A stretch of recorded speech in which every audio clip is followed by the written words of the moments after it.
The Last Suttee by Rudyard Kipling. Not many years ago a king died in one of the Rajpoot States. His wives, disregarding the orders of the English against Suttee, would have broken out of the palace had not the gates been barred. But one of them, disguised as the king's favorite dancing girl, passed through the line of guards and reached the pyre. There, her courage failing, she prayed her cousin, a baron of the court, to kill her. This he did, not knowing who she was. Udai Chand lay sick to death in his hold by Gungra hill. All night we heard the death-gongs ring for the soul of the dying Rajpoot king, all night beat up from the women's wing a cry that we could not still. All night the barons came and went, the lords of the outer guard, all night the cressets glimmered pale on Ulwar sabre and Tonk jezail, Mewar headstall and Marwar mail, that clinked in the palace yard. In the golden room on the palace roof all night he fought for air, and there was sobbing behind the screen, rustle and whisper of women unseen, and the hungry eyes of the Bundi queen on the death she might not share. He passed at dawn the death fire, leapt from ridge to riverhead, from the Malwa plains to the Abu Scars, and wail upon wail went up to the stars behind the grim Zanana bars, when they knew that the king was dead. The dumb priest knelt to tie his mouth and robe him for the pyre. The Bundi queen beneath us cried, "See, now, that we die as our mothers died in the bridal bed by our master's side. Out, women, to the fire!" We drove the great gates home apace. White hands were on the sill, but ere the rush of the unseen feet had reached the turn to the open street, the bars shot down, the guard drum beat, we held the dovecot still. A face looked down in the gathering day, and laughing spoke from the wall, they mourn here. Let me by Azizan, the Lucknow. Nosh girl, when the house is rotten, the rats must fly, and I seek another thrall. For I ruled the king as ne'er did queen, tonight the queens rule me. Guard them safely, but let me go, or ever they pay the debt they owe in scourge and torture.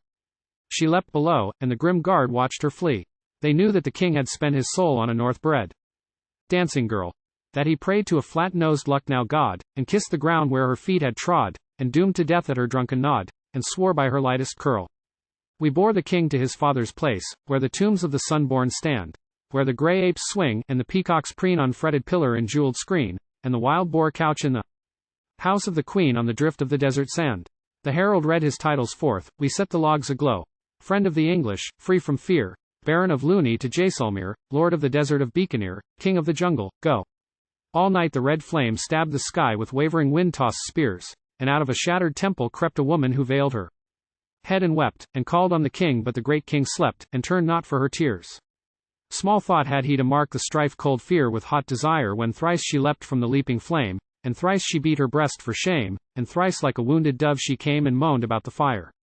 One watched, a bow shot from the blaze, the silent streets between, who had stood by the king in sport and fray, to blade in ambush or bore at bay, and he was a baron old and grey, and kin to the Bundi queen.